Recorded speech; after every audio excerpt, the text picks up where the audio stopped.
కార్యక్రమానికి ప్రధాన వ్యక్తిగా విచ్చేసిన వారు శ్రీమతి మాననీయ శ్రీపాద రాధా గారు. వీరు ఎంఏ బిఈడి పూర్తి చేశారు. వీరు ఎంఏ ఇంగ్లీష్ లిటరేచర్లో కూడా పట్టభద్రులు. చిన్ననాటి నుండి రాష్ట్ర సేవికా సమితి సేవిక, రాష్ట్ర సేవికా సమితి తెలంగాణ ప్రాంత కార్యవాహిక జాయింట్ సెక్రటరీగా ప్రస్తుతం బాధ్యతలు నిర్వహిస్తున్నారు. ప్రభుత్వ పాఠశాలలో ప్రధాన ఉపాధ్యాయులుగా బాధ్యతలు నిర్వహించి పదవి విరమణ చేశారు.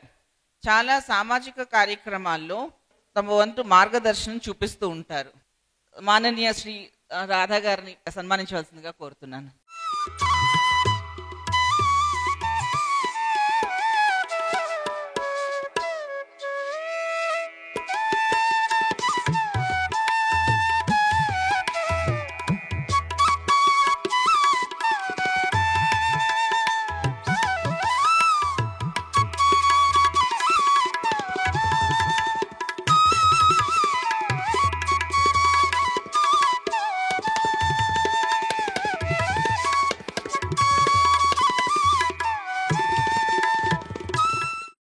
శ్రీ భారతమాత్రే నమః.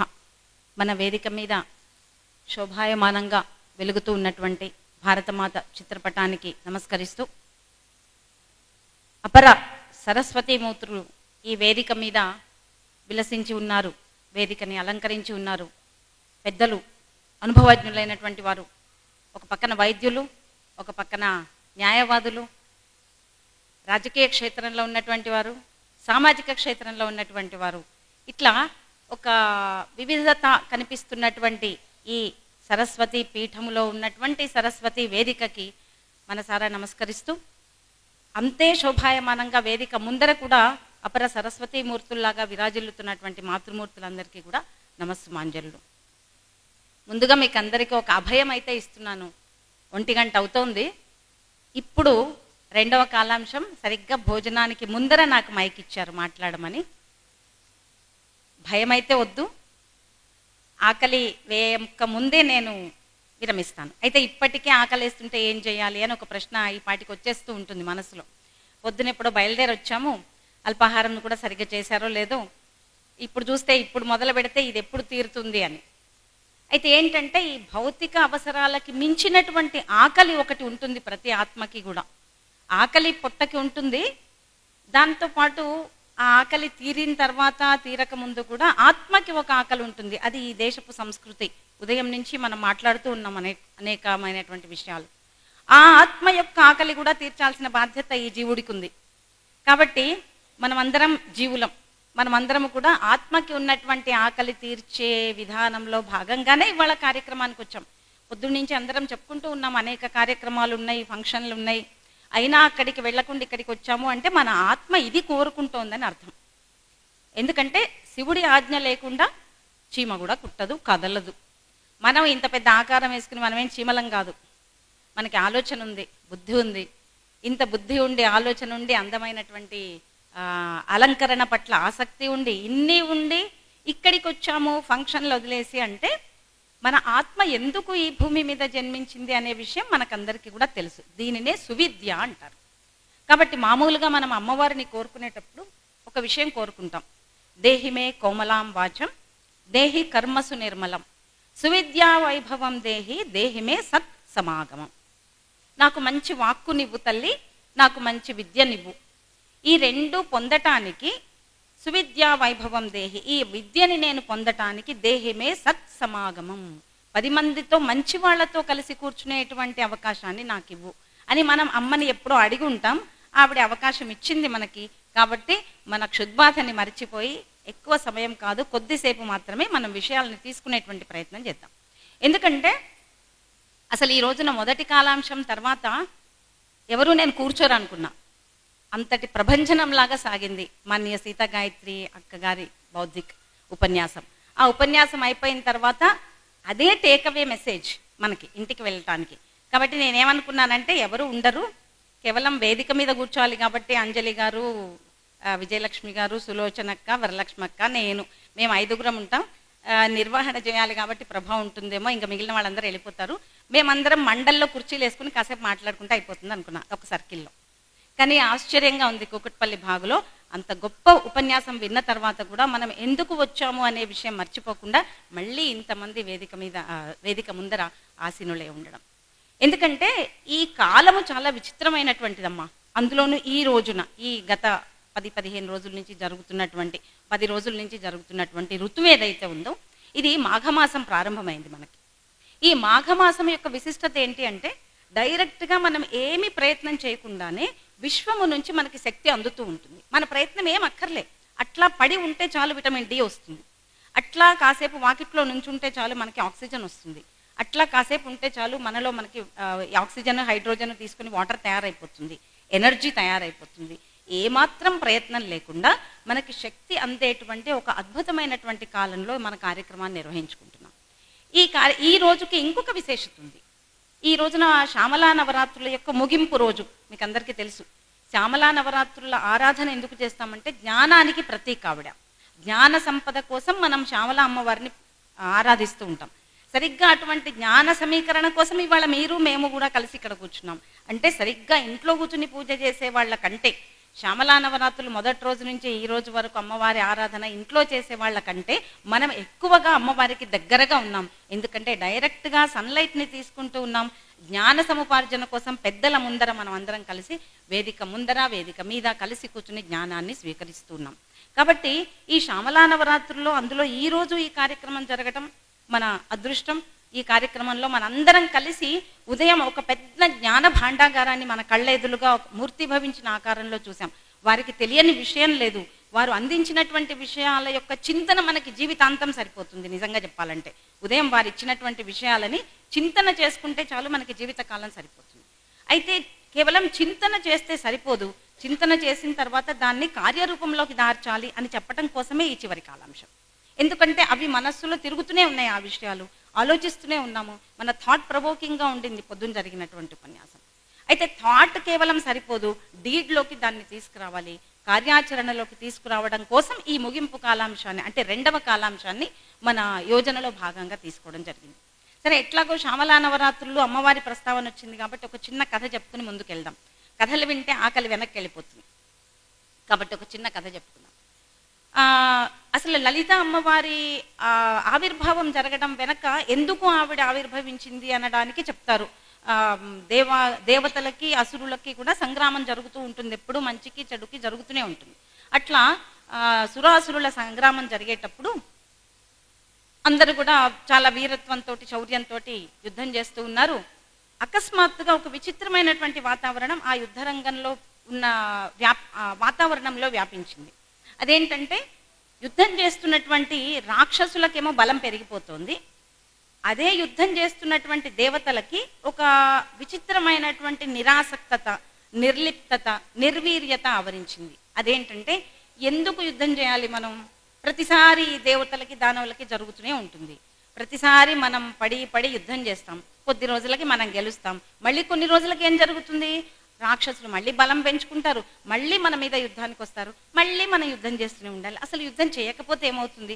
పోనీ రాక్షసులే రాజులైతే ఏమవుతుంది? మనకు కావాల్సింది ఏంటి?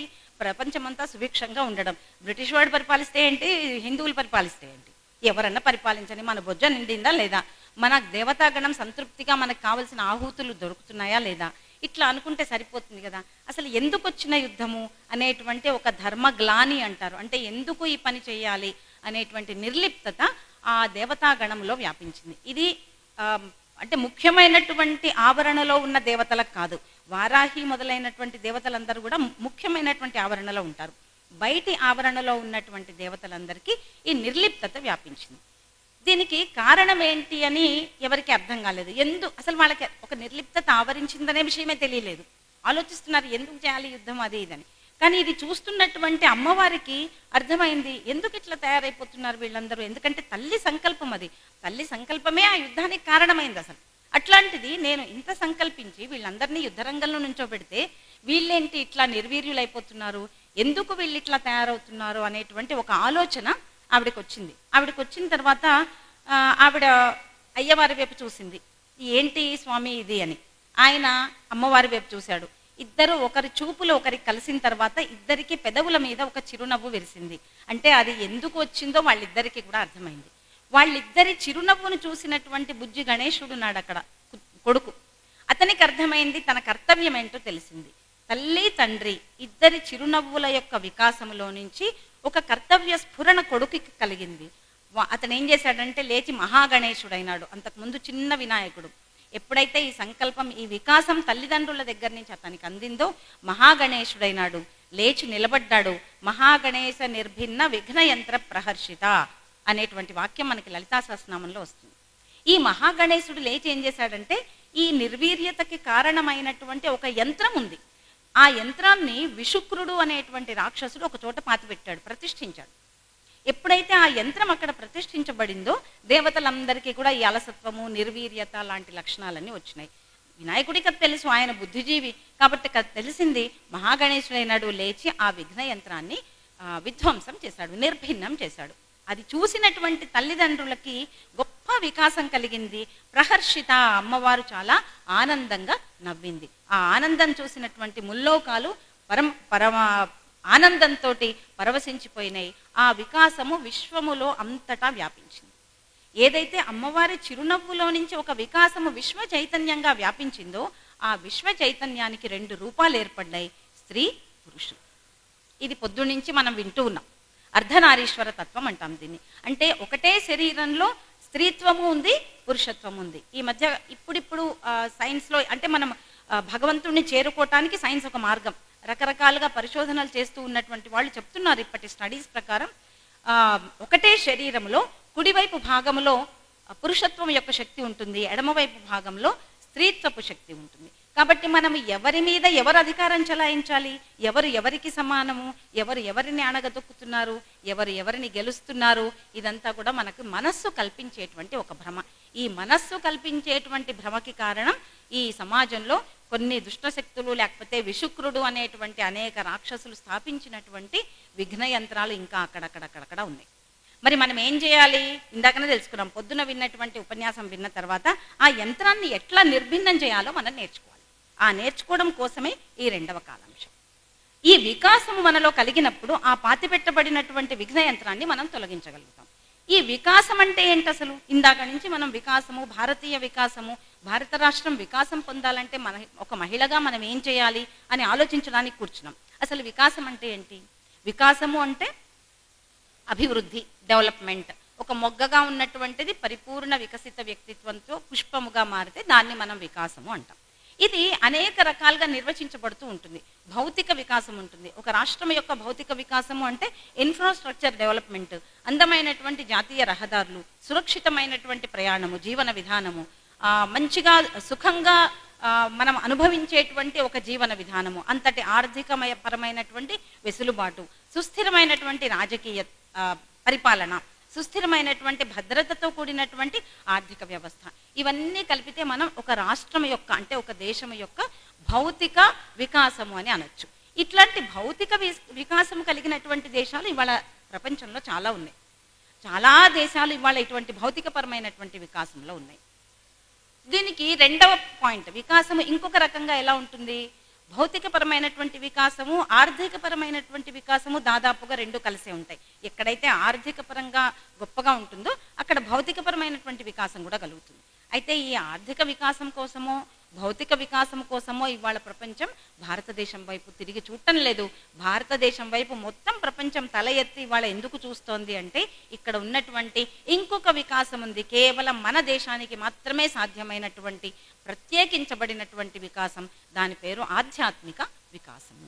ఈ ఆధ్యాత్మిక వికాసము మానసిక వికాసంతో ముడిపడి ఉంటుంది. అంటే అర్థం ఏంటి? మనస్సు అభివృద్ధి చెందుతూ ఉంటే, మనస్సు వికాసం చెందుతూ ఉంటే అది ఆధ్యాత్మిక వికాసం వైపు దారితీస్తుంది. మనస్సు వికాసం అంటే ఏంటి? మనస్సు అడ్డం రాకుండా ఉండడమే మనస్సు యొక్క వికాసం. ప్రతిదానికి మనకి మనసు అడ్డం వస్తూ ఉంటుంది, బుద్ధి ఆలోచిస్తూ ఉంటుంది, కరచరణాలతో పని చేద్దామని అనుకుంటూ ఉంటుంది, మధ్యలో ఈ మనస్సు అనేటువంటి మాయ కల్పిస్తూ ఉంటుంది. ఆ మాయ కల్పించినటువంటి విషయాలే నేను స్త్రీని, నీవు పురుషుడివి, నీవు ఎక్కువ నేను తక్కువ, ఈ ఇద్దరి మధ్య విభేదం ఉంది, సాధికారత లేదు, ఒకళ్ళనొకళ్ళు అన్యాయం చేస్తున్నారు, లేకపోతే అవమానం చేస్తున్నారు, మేము ఎక్కువ పురుషుల కంటే మేము ఎక్కువ, పురుషుల కంటే సమానంగా పరిగెత్తుతాము, ఇంకా ఎక్కువ పరిగెత్తుతున్నాము లాంటి మాయలన్నీ సృష్టిస్తున్నది ఎవరు అంటే ఈ మనస్సు. ఈ మనస్సు సృష్టిస్తున్నటువంటి మాయలో నుంచి మనం బయటికి పడితే తప్ప మనకి అర్ధనారీశ్వర తత్వం అర్థం కాదు. ఇందాక నుంచి ఉదయం నుంచి మనం ఆలోచిస్తున్నటువంటి విషయం ఇదొక్కటే. ఈ మనోవికాసం మరి ఎట్లా జరుగుతుంది, ఈ మనస్సు మనకు అసలు ఎట్లా అడ్డం పడుతోంది, దాని నుంచి అంటే మనస్సు సంకల్పము వికల్పము అనేటువంటి లక్షణాలు కలిగి ఉంటుంది. అంటే ఒకసారి పని చేద్దామనిపిస్తుంది, ఒకసారి వద్దనిపిస్తుంది, ఒకసారి తిందామనిపిస్తుంది, ఒకసారి తినద్దనిపిస్తుంది. మనస్సుకి ఇది సహజం. ఈ సహజమైనటువంటి ప్రక్రియలో మనస్సు ఏం చేస్తుంది అంటే అనేక రకాల వికృతులని జోడింపజేస్తూ ఉంటుంది. ఆ వికృతులని ఆధారం చేసుకుని ఒక సిద్ధాంతం ఒకటి మన సమాజంలో ఈ మధ్యకాలంలో ప్రబలంగా వినిపిస్తుంది. దాని పేదే ఇవాళ మనం అనుకున్నటువంటి ఫెమినిజం. ఆ ఫెమినిజం ఎక్కడి నుంచి పుట్టింది? వికృతి నుంచి పుట్టింది. కానీ మన భారతీయ శాస్త్రాలన్నీ ఎక్కడి నుంచి పుట్టినాయి? సంస్కృతి నుంచి పుట్టినాయి. వికృతి నుంచి సంస్కృతి వైపుకు వెళ్ళేటువంటి ప్రయాణమే దాని పేరే వికాసము అని చెప్పచ్చు. కాబట్టి మళ్ళీ వికృతి వైపు వెళ్ళడానికి అవకాశం లేదు. వికృతి దగ్గర వికృతి అంటే అర్థం ఏంటి? నాకు ఆకలేస్తోంది, అప్పుడు నేనేం చేయొచ్చు? నీ దగ్గర ప్లేట్లో ఉన్న తీసుకుని లాక్కుని నేను తినొచ్చు. ఎందుకంటే this is the basic need. ఆకలి అనేటువంటిది ప్రకృతి సహజమైనటువంటిది. నా ఆకలి తీర్చుకోవడం తప్పేముంది? అడవిలో సింహానికి ఆకలిస్తే కుందేలుని తింటుంది. నాకు ఆకలిస్తే నీ ప్లేట్లో ఉన్న తీసుకుని నేను తింటాను. This is the very natural instinct of the human being. ఇది మనం చదువుతూ ఉంటాం. ఈ సహజమైనటువంటి కోరికని ఎదుటివాడి దగ్గర నుంచి పీడించి తీసుకుంటే అది వికృతి అనబడుతుంది. కానీ భారతీయ సంస్కృతిలో వికృతి లేదు. ఎదుటి వాళ్ళకి ఆకలేస్తే నా ప్లేట్లో నుంచి తీసి పెట్టేటువంటి సంస్కృతి ఉంది. కాబట్టి సంస్కృతి దగ్గర ఉన్నటువంటి మనం వికృతి వైపుకి ప్రయాణం అనవసరంగా ఈ మనస్సు అనే మాయలో పడి అప్పుడప్పుడు చేస్తూ ఉంటాం. మనస్సుని గనక అరికెట్టగలిగితే మనం సంస్కృతి వైపుకి ప్రయాణం అనేది జరుగుతుంది. ఆ సంస్కృతి వైపుకి ప్రయాణం జరిగిన దాన్నే మనం ఏమంటామంటే వికాసం అంటాం. అయితే ఆధ్యాత్మిక వికాసం అనే దానికి కేవలం ఒక 2 ఉదాహరణలు మాత్రం చెప్తాను నేను.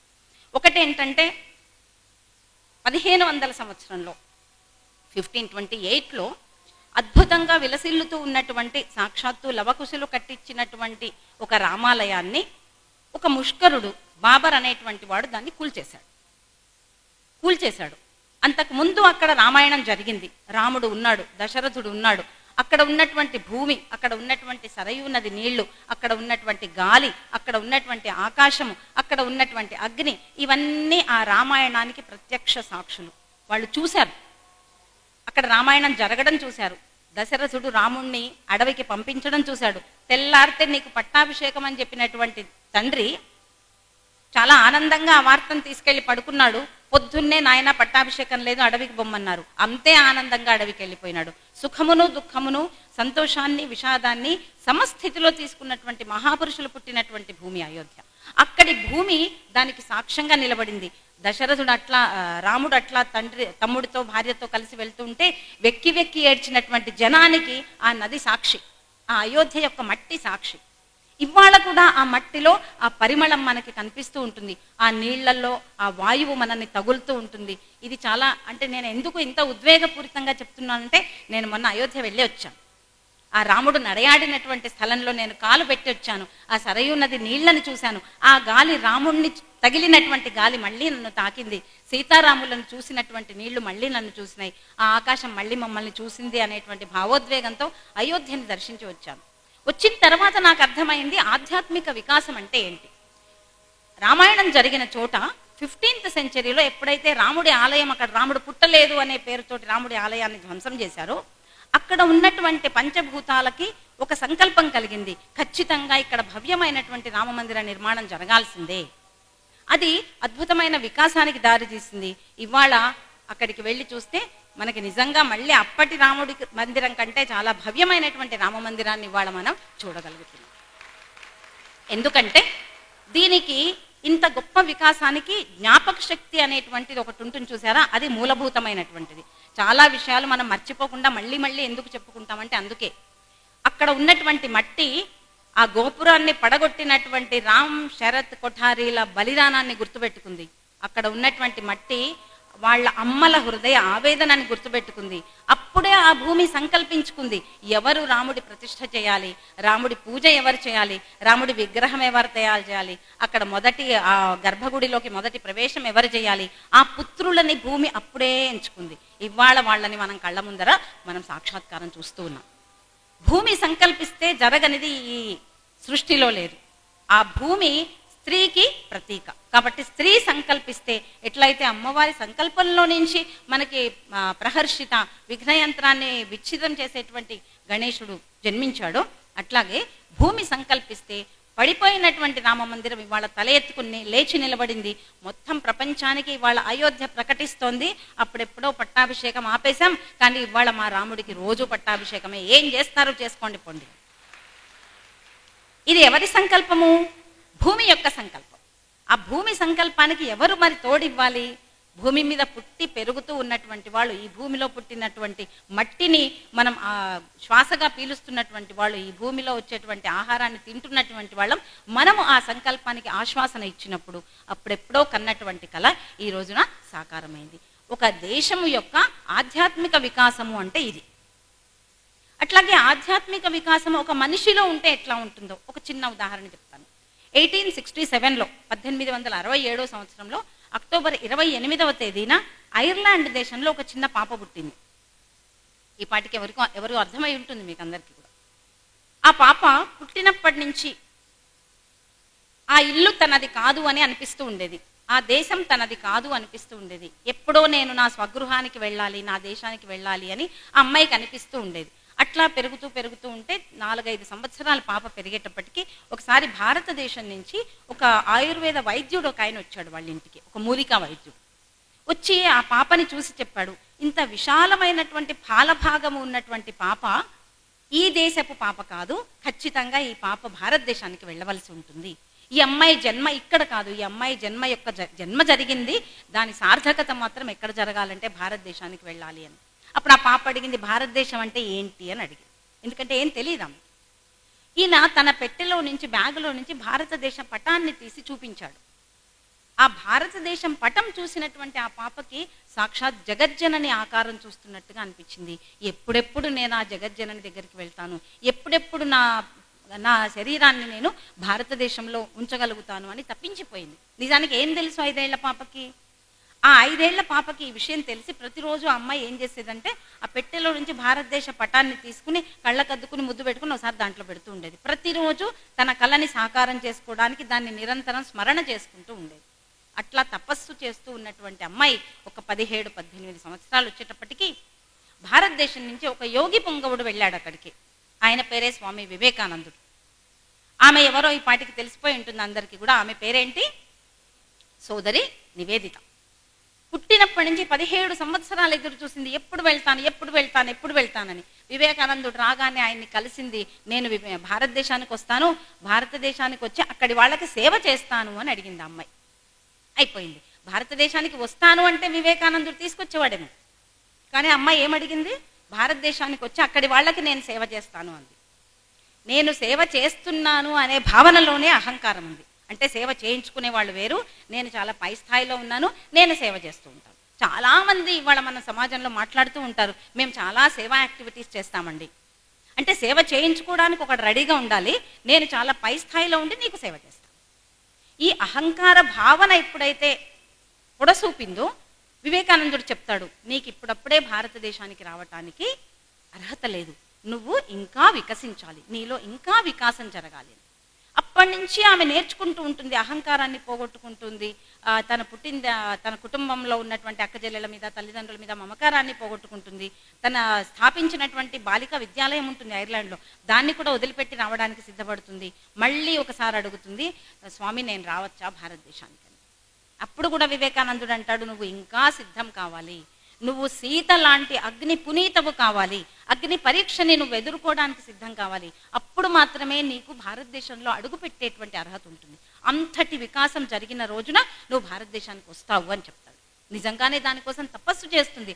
ఎంత తపస్సు చేస్తుందంటే మనకంటే ఎక్కువగా భారతీయతని ఇంకించుకుంటుంది. ఆమెలోని రక్తపు ప్రతి బొట్టు భారతీయతగా మారిపోతుంది. శివో భూత్వా శివం యజేత్ అంటారు. అంటే శివుడిని పూజించాలంటే శివుడిగా మారాలి. ఆమె భారతదేశంలో సేవ చేయటానికి, భారతమాతని పూజించటానికి తను భారతీయురాలిగా మారిపోతుంది. అంతటి తపస్సు చేస్తుంది. చేసిన తర్వాత మళ్ళీ ఒకసారి వివేకానందుడిని ఉత్తరం రాస్తుంది. ఇప్పుడు నేను భారతదేశానికి పూజ చేసుకోవడానికి రావచ్చా? ఇంతకుముందు ఏమడిగింది? సేవ చేయటానికి రావచ్చా అని అడిగింది. ఇప్పుడు నేను భారతమాతని పూజించి నా జీవితాన్ని సార్థకం చేసుకోవడానికి నేను రావచ్చా అని ఒక ఉత్తరం రాస్తుంది. వివేకానందుడు వెంటనే జవాబు రాస్తాడు, రా, లేచి ఓ మహిళా సింహమా రా, ఇక్కడి మహిళలు నీ కోసం నీకు స్వాగతం పలకడానికి ఎదురు చూస్తున్నారు. అయితే ఒక్క విషయం గుర్తుపెట్టుకో, ఇక్కడి భారతీయ మహిళలకి ఎవరికి కూడా వికాసం తక్కువ లేదు. వికాసములో నిన్ను మించినటువంటి వాళ్ళు ఉన్నారు, విద్యలో నిన్ను మించినటువంటి వాళ్ళు ఉన్నారు. కానీ చిన్న చిన్న అవరోధాలు వాళ్ళని ఆటంకపరుస్తూ ఉన్నాయి. నువ్వు వచ్చి ఆ అవరోధాలను తొలగించుకునేందుకు సహాయం చేస్తే చాలు. ఇవాళ చాలామంది మాట్లాడుతూ ఉంటారు, మాతృశక్తి జాగరణ,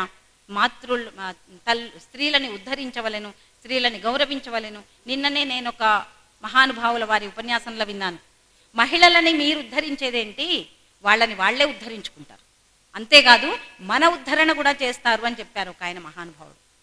మహిళలకి మనం అవరోధం కాకుండా ఉంటే చాలు, తల్లులని మనం ఆపకపోతే చాలు, వాళ్ళని వాళ్ళు ఉద్ధరించుకుంటారు, కుటుంబాన్ని ఉద్ధరిస్తారు, అంతేకాదు ఈ చుట్టుపక్కల ఉన్నటువంటి పురుష శక్తిని అంతా కూడా వాళ్ళు ఉద్ధరిస్తారు. ఇది కేవలం ఒక ఎమోషనల్ టాక్ కాదు, ఎందుకంటే దీనికి సైంటిఫిక్గా ఒక ఆధారం ఉంది. మొన్ననే ఒక సైంటిస్ట్తో మాట్లాడాను, పరిచయం అయింది నాకు. ఆవిడ చెప్తూ ఉన్నారు, జన్మ జరిగేటప్పుడు ఆడపిల్ల 4th డైమెన్షన్లో పుడుతుంది, మగపిల్లవాడు 0 డైమెన్షన్లో పుడతాడు. కాబట్టి పురుషుల యొక్క ఉద్ధరణ అంటే వాళ్ళు మనల్ని చేరుకోవటానికి జీవితకాలం సరిపోతుంది. స్త్రీని అర్థం చేసుకుని స్త్రీ యొక్క వికాసములో తను కనుక జన్మ సార్థకం చేసుకోవాలని కనుక పురుషుడు అనుకుంటే అప్పుడు పురుషుడు మనల్ని చేరుకునేంత సామర్థ్యం కలుగుతుంది. అంతవరకు పై స్థాయిలో ఉన్నదెవరు? మహిళ మాత్రమే. భారతీయ స్త్రీకి ఈ వికాసం పుట్టుకతోటే వస్తుంది. ఇటువంటి వికసించినటువంటి మనస్సు కలిగిన భారతీయ స్త్రీని అర్థం చేసుకోవడానికి పురుషుడు కష్టపడాలి. అందుకోసం పురుషుడికి నియమాలు ఉంటాయి, పురుషుడికి పూజలు ఉంటాయి, పురుషుడికి ఉద్యోగం ఏమంటాం దాన్ని, పురుష లక్షణం, ఉద్యోగం పురుష లక్షణం అంటారు. అంటే ఉద్యోగం కాదు, ప్రయత్నం చేయాల్సినటువంటి అవసరం పురుషుడికి ఉంది. స్త్రీకి ఏ నియమాలు అవసరం లేదు, ఎటువంటి సాధన అవసరం లేదు, ఎటువంటి పూజలు అవసరం లేదు, ఏమీ అక్కర్లేదు. ఎందుకంటే మనం శ్రీమాత అమ్మవారికి ప్రతిరూపంగా ఈ జగత్తులో ఉద్భవించాం కాబట్టి స్త్రీని చేరుకోవడమే పురుషుడి యొక్క సాధన. అది పురుషుడికి ముక్తి, మోక్షము, ముక్తి లాంటి విషయాలు ఇందాక మనం కొంచెం మాట్లాడుకున్నాం. స్త్రీకి మోక్షము లేదు అంటే అర్థం ఏంటి? ఆమెనే ఒక మోక్ష స్వరూపం, ఆమెని చేరుకుంటే చాలు పురుషుడికి మోక్షం దక్కినట్టే. ఇది భారతీయత, భారతీయ మహిళ అంటే ఇది. ఇంతటి వికాసము మరి ఎలా జరుగుతుంది? ఇప్పుడు మనకు ఆధ్యాత్మిక వికాసం అంటే చూసాము, భౌతిక వికాసం అంటే చూసాము, మనోవికాసం అంటే చూసాము. మరి ఇంత గొప్ప వికాసము ఒక స్త్రీకి, ఒక అమ్మాయికి, లేకపోతే ఒక అబ్బాయికి భారతదేశంలో ఎట్లా వస్తుంది? వికాసం కావాలి, అర్థమైంది మనకి వికాసం అంటే ఏంటో. ఈ వికాసం ఎక్కడి నుంచి వస్తుంది? ఇటువంటి వికాసాన్ని ఇవ్వగలిగినటువంటి స్త్రీ మళ్ళీ తల్లి మాత్రమే. ఒక తల్లి మాత్రమే తన కొడుక్కి ఈ వికాసాన్ని ఇవ్వగలుగుతుంది. ఆ వికాసాన్ని ఇవ్వటానికి అనేక సోపానాలు ఉన్నాయి. వాటిని మనం షోడశ సంస్కారం, అప్పటి నుంచి పేరు పెట్టడం, పేరు పెట్టక ముందు నుంచి జరిగేటువంటి అనేక రకాల సంస్కారాల ద్వారా ఒక పిల్లవాడిని పెంచుతూ ఉంటుంది తల్లి. పెంచుతూ ఉన్నప్పుడు మళ్ళీ తనలో కలిగేటువంటి చిన్న చిన్న కోరికలను తీరుస్తూ, చిన్న అతనికి ఇష్టమైనటువంటి వస్తువులు ఇస్తూ పరమ లక్ష్యమైనటువంటి, పొద్దునే చెప్పుకున్నాం, ఒక మానవ జీవితానికి పరమ లక్ష్యం ఏంటి అంటే భగవంతుణ్ణి చేరుకోవడమే. భగవంతుణ్ణి చేరుకునే దిశగా, వికాసము దిశగా ఈ పిల్లవాడిని చేపట్టుకుని తీసుకెళ్లేటువంటిది మళ్ళీ మాతృమూర్తి మాత్రమే. ఎట్లా కలగజేస్తుంది వికాసాన్ని? తనతో పాటు చేపట్టుకుని తీసుకెళ్తూ పొద్దున్నే తనతో పాటు లేపుతుంది పిల్లవాడిని, తనతో పాటు నిద్రలేస్తాడు, తనతో పాటు పూజ చేసుకుంటాడు. లేవగానే చెప్తుంది, నాన్న భూమాతకి దండం పెట్టి మంచం దిగు, కాలు ఫస్ట్ భూమాత మీద పెట్టకూడదు, ఎందుకంటే అమ్మవారికి నొప్పి కలుగుతుంది. మనం మళ్ళీ రోజంతా నడుస్తూ ఉంటాం కాబట్టి ముందు తల్లికి దండం పెట్టుకో, అమ్మకి దండం పెట్టుకో, భూమాతకి దండం పెట్టుకో. మొహం కడుక్కున్న తర్వాత స్నానం చేశాక సూర్యుడికి దండం పెట్టు. ఆ తర్వాత చక్కెర తీసుకుని చీమలకి వేయి, పాముకి పుట్టకి దండం పెట్టుకో, రాయికి రప్పకి దండం పెట్టుకో, చెట్టుకి దండం పెట్టుకో. అర్థమేంటి? ఈ సమస్త సృష్టిలోనూ భగవంతుడి స్వరూపం ఉంది అని చెప్పకనే తల్లి పిల్లలకి చెప్తూ ఉంటుంది. తద్వారా అతనికి మనస్సు వికసిస్తూ ఉంటుంది. మొత్తము సృష్టిని అమ్మవారి స్వరూపంగా చూడగలుగుతాడు. ఎప్పుడైతే సృష్టిని అమ్మవారి స్వరూపంగా చూడగలుగుతాడో మాతృవత్ పరదారేషు, అంతే ప్రతి స్త్రీలోనూ తల్లి కనిపిస్తుంది. తల్లి కనిపించిన తర్వాత ఇందాక అసలు మనం పొద్దు నుంచి మాట్లాడుకున్నటువంటి విషయాలు జరగటానికి ఈ భారతదేశంలో అవకాశమే లేదు. ఎందుకంటే భారతదేశంలో పుట్టినటువంటి వాళ్ళ జీన్స్ ఇవే. మనం దీనికి దూరంగా వెళ్తున్నాము లేకపోతే వ్యతిరేకంగా వెళ్తున్నాము అంటే అర్థం ఏంటి? మనం సంస్కృతిలో పుట్టి వికృతి వైపు వెళ్తున్నామని అర్థం. ఎట్టి పరిస్థితుల్లోనూ వెనక్కి వెళ్ళటానికి అవకాశం లేదు. మన జీవన ప్రయాణం ముందుకి సాగిపోతూ ఉండాలి. ఇటువంటి వికాసాన్ని కలగజేసేటువంటిది ఒక తల్లి మాత్రమే. అయితే ఇటువంటి వికాసం ఒక్కొక్కళ్ళలో ఒక్కొక్క రకమైనటువంటి ప్రయోజనాన్ని ఇస్తుంది. ఒక్కొక్కళ్ళ వికాసం వ్యక్తిగతంగా వాళ్ళ జీవితాన్ని ఉద్ధరించుకోవడానికి పనికొస్తుంది. అరుణిమా సిన్హా లాంటి కథలు చాలా విన్నాం మనం. ఆమె రైల్లో ప్రయాణం చేస్తూ ఉంటే తన యాక్సిడెంట్లో కాళ్ళు కోల్పోతుంది. ఎవరెస్ట్ ఎక్కాలనేటువంటిది ఆమె సంకల్పం. ఎవరెస్ట్ ఎక్కేటువంటి గొప్ప సంకల్పం పెట్టుకుని కాళ్ళు పోగొట్టుకున్నాను అని ఏడుస్తూ కూర్చోదు. దాన్ని అధిగమిస్తుంది, ముందుకెళ్తుంది, మళ్ళీ తను కోరుకున్నటువంటి లక్ష్యాన్ని గెలుచుకుంటుంది. తను ఏదైతే లక్ష్యాన్ని సాధించాలనుకుంటుందో ఆ లక్ష్యాన్ని సాధిస్తుంది. ఒక్కొక్కళ్ళలో కలిగేటువంటి వికాసం ఒక్కొక్క ప్రయోజనాన్ని కలగజేస్తుంది. ఆమెలో కలగజేసినటువంటి పెంచినటువంటి వికాసం ఆమె తను అధిరోహించాలనుకున్నటువంటి లక్ష్యాన్ని ఛేదించడానికి, జయించడానికి పనికొచ్చింది. అట్లాగే మనకి రకరకాల ఉదాహరణలు ఈ మధ్య పద్మశ్రీ వచ్చినటువంటి అనేక మహిళల కథలు మనం విన్నాం. కర్ణాటకలో వృక్షమాత అనే తులసి గౌడ అనేటువంటి ఆమె 76 సంవత్సరాలు. ఆమెకి చిన్నతనంలో వైధవ్యం కలుగుతుంది. బతకడం కోసం ఒక 2 రూపాయలు, రోజుకు 2 రూపాయలు 3 రూపాయలు ఇచ్చేటువంటి కూలీ పనికి చేరుతుంది. మొక్కలు నాటేటువంటి పనికి. మొక్కలు నాటేటువంటి చిన్న పనిలో జీవిక కోసం అంటే భుక్తి గడవటం కోసం ఆ పని స్వీకరించినటువంటి ఆమె మొక్కలతోటి మమేకమైపోతుంది. అసలు ప్రకృతితోటి కలిసిపోతుంది. ఎప్పుడు ఏ మొక్కకి చీడ పడుతుందో, ఎప్పుడు ఏ మొక్కకి పువ్వు వస్తుందో, కాయ వస్తుందో ఆమెకి తెలిసినంతగా ఏ వృక్ష శాస్త్రజ్ఞులకి తెలియదు. ఒక రోజున ఆమె ఇంట్లో రాత్రిపూట అందరూ పడుకుని ఉన్న తర్వాత లేచి అడవికి వెళ్తానని గోలబెడుతుంది. వాళ్ళు అడుగుతారు, ఎందుకు వెళ్తావు ఇప్పుడు అడవికి? రాత్రిపూట నువ్వు వెళ్ళి చేసేది ఏంటి? అన్ని బాగానే ఉంది, నువ్వు వెళ్ళొద్దు అని. కాదు నాకు ఎక్కడో ఒక చెట్టుకి ఆపద వస్తుందని నాకు కడుపులో బాధ కలుగుతోంది, ఎక్కడో ఏదో జరగబోతోంది, నేను ఆగలేను అని చెప్పి పరిగెత్తుతుంది. సరే, ఆమె వెనకాల వీళ్ళు కూడా వెళ్తారు. వెళ్తే విచిత్రంగా ఒక చెట్టుని నరకడానికి ఒక 4-5 గొడ్డలి పట్టుకుని నుంచుని ఉంటారు. తనతోటి ఎంత లీనమైపోతే ఆ భావన కలుగుతుంది. ఇవాళ మనం చాలాసార్లు తల్లులం చెప్పుకుంటూ ఉంటాం, ఎక్కడో దూరదేశాన ఉన్న మన పిల్లలకి ఎప్పుడైనా ఏదైనా చిన్న కారుకి ఏదన్నా తగిలిందో, తలుపు ఏదన్నా కాలికి తగిలిందో అంటేనే మనకి ఎక్కడో తెలుస్తుంది. అవును, నాకేంటో రాత్రి నుంచి అనిపిస్తోందమ్మా, ఎందుకో నేను నిన్న నుంచి ఏదోగా ఉంది నా మనసు, పొద్దున్నే నువ్వు ఈ మాట చెప్పావు, ఏం కాదులే పర్వాలేదు అంటుంది తల్లి. ఏముంది, ఆ అమ్మాయికి తలుపు తగిలి ఏదో గోరు గీసుకుంటుంది అంతే. మన పిల్లకి, కడుపున పుట్టిన పిల్లకి చిన్న ఇది జరిగితేనే మనకు తెలుస్తుంది. ఆమె కడుపున పుట్టిన పిల్లల కంటే ఎక్కువగా చెట్లని ఆదరించింది. ప్రకృతిలోనే పరమేశ్వరుని చూసింది. ఆమె ఏమి పూజలు చేయలే, ప్రకృతినే ప్రేమించింది, ప్రకృతినే పూజించింది. ఆమెకి వృక్షమాత అనేటువంటి బిరుదు కూడా ఇచ్చారు. పద్మశ్రీ అవార్డుతో ఈ మధ్య సత్కారం కూడా జరిగింది. ఆమెలో కలిగినటువంటి వికాసం సృష్టి యొక్క వికాసానికి దారితీసింది. ఇంతకు ముందు చెప్పినటువంటి అమ్మాయిలో కలిగినటువంటి వికాసం తన వ్యక్తిగతంగా లక్ష్యాన్ని సాధించింది. ఈమెలో కలిగినటువంటి వికాసం ఒక సృష్టి గొప్ప అంటే సమాజం యొక్క మార్పు, సమాజంలో పెద్ద మార్పుకి దారితీసింది. అట్లా ఒక్కొక్కళ్ళలో కలిగేటువంటి ఒక లక్ష్మీ అగర్వాల్ అనేటువంటి ఒక అమ్మాయి 1990లో పుట్టింది. చాలా చిన్న వయసు, ఇప్పటికి 30 ఏళ్ళు ఉంటాయి అంతే, 30-33. అమ్మాయికి ఒక 15-16 ఏళ్ల వయసు వచ్చేటప్పటికీ ఒకడు నయీం ఖాన్ అనేటువంటి వాడు ఆమె వెంట పడతాడు, ప్రేమిస్తున్నాను అని. చాలా కథలు ఇవాళ వింటూనే ఉన్నాం, అసలు మనం వినని రోజే లేదు ఇటువంటి కథలు. వెంట పడతాడు, ఆమె కాదంటుంది, యాసిడ్ పోస్తాడు. ఆ యాసిడ్ పోసేటప్పటికి ఒక కన్నంతా కాలిపోతుంది, మొహం అంతా కూడా మారిపోతుంది. చాలా భయంకరమైనటువంటి బాధకి లోనవుతుంది. అసలు బతుకుతుందా బతకదా అర్థం కాదు. అటు తల్లి, తండ్రి, తోబుట్టువులు, సమాజం అందరూ కూడా భయపడతారు. దీనికి రకరకాల వ్యాఖ్యానాలు చేస్తారు. అసలు ఈ పిల్ల బయటికి పోవడం ఎందుకు అంటారు, చదువుకోవడం ఎందుకు అంటారు. అందుకే కదా మన పూర్వకాలం నుంచి పిల్లల్ని ఇంట్లో పెట్టారు అని తప్పుడు వ్యాఖ్యానాలు కూడా వస్తాయి. తల్లిదండ్రులు బాధపడ్డారు, ఏంటి ఈ పరిస్థితి అని. ఆ అమ్మాయి ఆ బాధ నుంచి కోలుకుంది, గొప్ప వికాసాన్ని తనలోకి తెచ్చుకుంది. ఒక్కటే ఆలోచించింది ఆ అమ్మాయి, ఇవాళ చిన్న బాధ నాకు కలిగి ఉండొచ్చు, నాలాగా బాధపడుతున్నటువంటి అనేకులు సమాజంలో ఉన్నారు, వాళ్ళందరికీ కూడా నేను న్యాయం చేయగలగాలి అని తను తపన చెంది 10 మందిని కూడగట్టుకుని జన్మా ఫౌండేషన్ అనేటువంటి ఒక ఫౌండేషన్ని స్థాపించింది. ఇవాళ ఆ ఫౌండేషన్ యాసిడ్ బాధకి గురైనటువంటి వాళ్ళకి వెంటనే న్యాయ సలహాలు, వాళ్ళకి కావాల్సినటువంటి బెనిఫిట్స్ వచ్చేటువంటి విధంగా చేయడం, వాళ్ళకి ఉపాధి కల్పించేటువంటి విధంగా చేయడం, సమాజం నుంచి కావాల్సినటువంటి సపోర్ట్ ఇవ్వడం, ఇటువంటి అనేక విషయాల్లో వాళ్ళకి సహాయం చేస్తుంది ఆ ఫౌండేషన్. తనకి వ్యక్తిగతంగా కలిగినటువంటి బాధ దాని నుంచి వచ్చినటువంటి వికాసము సమాజంలో ఒక ట్రాన్స్ఫర్మేషన్కి గురి చేసింది, ఒక గొప్ప మార్పు సమాజంలో తీసుకొచ్చే విధంగా పనిచేసింది. ఇట్లా ఒక్కొక్కళ్ళలో కలిగేటువంటి వికాసము ఒక్కొక్క ప్రయోజనానికి వాళ్ళిద్దరూ కలిసి, ఒకటి రాష్ట్రీయ స్వయం సేవక సంఘ, రెండవది రాష్ట్ర సేవికా సమితి.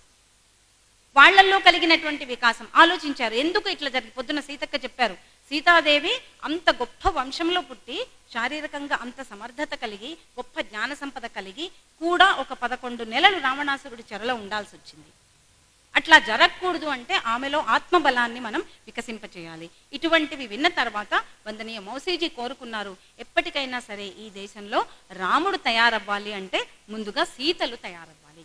అటువంటి సీతలని తయారు చేసేటువంటి ఒక పవర్ ప్లాంట్ని వారు స్థాపించారు. దాని పేరే రాష్ట్ర సేవికా సమితి. ఇవాళ రాష్ట్ర సేవికా సమితిలో పవర్ ప్లాంట్, అది అమ్మాయిలని తయారు చేస్తున్నాం. మనీ మేకింగ్ మెషిన్ కాదు, మ్యాన్ మేకింగ్ మెషిన్ అంటారు. మనుషులని తయారు చేస్తున్నాం. గొప్ప ఆత్మశక్తి కలిగినటువంటి, ఆత్మ సంరక్షణ క్షమత కలిగినటువంటి, మళ్ళీ ఒదిగి ఉండేటువంటి మనస్తత్వం, తన ఆత్మ ఎందుకు ఈ జన్మ తీసుకుందో తెలిసేటువంటి రియలైజేషన్ అంటాం చూడండి, అంత గొప్ప స్థాయికి వరకు తీసుకెళ్లేటువంటి మానసిక, శారీరక, బౌద్ధిక ప్రశిక్షణ ఇచ్చేటువంటి ఒక సంస్థ ఈ రోజున ప్రారంభించబడింది. అంటే వందనీయ మౌసీజీ అనేటువంటి ఒక ఆవిడ మనస్సులో వచ్చినటువంటి వికాసం భవిష్యత్ తరానికి దారి చూపిస్తుంది. మరో 100 ఏళ్ల పాటు ఈ దేశంలో మహిళలు ఏ దారిలో నడవాలో నిర్దేశించి ఒక దివ్యమైనటువంటి మార్గాన్ని మనకి ఇవ్వడం జరిగింది. ఆ మార్గంలో ప్రయాణం చేస్తూ చేస్తూ సమితిని అర్థం చేసుకుంటూ ఇవాళ సమితి గురించి ఒక ముఖ్యమైనటువంటి 3 విషయాలు చెప్తాను. ఏంటి రాష్ట్ర సేవికా సమితి? రాష్ట్ర సేవికా సమితిని అర్థం చేసుకోవాలంటే దానికి ఉన్న ఒక 3 లక్షణాలని అర్థం చేసుకుంటే చాలు. ఒకటి అతి పవిత్రము, రెండవది ఓషధీయుక్తము, మూడవది సుగంధభరితము. రాష్ట్ర సేవికా సమితి ఏవి నమ్ముతుంది అంటే స్త్రీ యొక్క జీవితము అతి పవిత్రముగా ఉండాలి. పవిత్రత అంటే అర్థం ఏంటి? గంగ ఉందనుకోండి, గంగోత్రిలో పుట్టింది. గంగోత్రిలో ఉన్నంత స్వచ్ఛంగా హరిద్వార్లో ఉండదు, హరిద్వార్లో ఉన్నంత స్వచ్ఛంగా కాశీలో ఉండదు, కాశీలో ఉన్నంత స్వచ్ఛంగా రేపొద్దున ఇంకా కలకత్తాలో ఉండకపోవచ్చు. కానీ గంగా నది అక్కడ మునిగినా మనం పునీతులమైపోతాం, ఇక్కడ మునిగినా పునీతులమైపోతాం. కానీ ఈ ధారలో వచ్చేటువంటి సున్నితమైన అంశం ఒకటి ఉంది, దాన్ని ఏమంటారంటే పవిత్రత అంటారు. గంగానదికి ఉన్నటువంటి పవిత్రత, మహిళ యొక్క జీవితానికి ఉన్నటువంటి పవిత్రతని సతీత్వము అంటారు. ఈ సతీత్వము అనే ఎలిమెంట్ని కాపాడవలసినటువంటి బాధ్యత మనందరి మీద ఉంది. ఈ సతీత్వము అనే అంశాన్ని బేస్ చేసుకుని మహిళ యొక్క జీవితం అతి పవిత్రముగా ఉండాలి. సతీత్వం యొక్క లక్షణాలని మనం ప్రశిక్షణాపూర్వకంగా అమ్మాయిలకి అందించాలి. అట్లాగే రెండవది, ఎప్పుడైతే పవిత్రత అనేది మనలో చేరుతుందో అది ఔషధీయుక్తంగా మారుతుంది. అంటే సమాజంలో ఉన్నటువంటి అనేక జ్వరాలని, రుగ్మతలని పోగొట్టుకోవడానికి ఈ మనం మందులాగా పనిచేస్తూ ఉంటాం. అట్లాగే ఇది ఇంకా ఏమవుతుంది, తనలో సంస్కారాల యొక్క గుబాళింపుని తీసుకుని సుగంధభరితంగా మొత్తం సమాజాన్ని మారుస్తూ ఉంటుంది. ఇట్లా మార్చాలి అంటే మన వికాసము భారతీయ వికాసానికి దోహదం చేస్తుంది. ఇట్లా దోహదం చెయ్యాలి అంటే నిన్ననే ఒక 2-3 పదాలలో చాలా పాపులర్ అయినాయి మీడియాలో, ట్రాన్స్ఫార్మ్, రిఫార్మ్, పెర్ఫార్మ్, ట్రాన్స్ఫార్మ్. ఈ 3 అంశాల ఆధారంగా సమాజంలో గొప్ప మార్పుని తీసుకొచ్చేటువంటి ప్రయత్నం మనం చేస్తూ ఉన్నాం. మనం ఆచరిస్తూ ఉంటాము, గొప్ప సంకల్పాన్ని తీసుకుంటూ ఉంటాం, దానికి అనుగుణంగా వికాసాన్ని సమాజంలో కలగజేస్తూ ఉంటాం. అందరం కలిసి మన సమాజాన్ని ఇంకా ముందుకు తీసుకెళ్ళి మన భారత్ని విశ్వగురు స్థానంలో నిలబెట్టడానికి భారతీయ మహిళ ఏం చేయాలో ఈ రోజున కొన్ని సూత్రబద్ధంగా మాత్రమే కొన్ని విషయాలు ఆలోచించడం జరిగింది. ఇంకా దీంట్లో వచ్చే అవరోధాలని మీరు తర్వాత కాలాంశంలో చర్చించి ఇంకా ముందుకు తీసుకెళ్లేటువంటి ప్రయత్నం చేద్దాం. నాకు ఈ అవకాశం ఇచ్చినటువంటి వేదిక నిర్వాహకులకి శతధ ధన్యవాదాలు.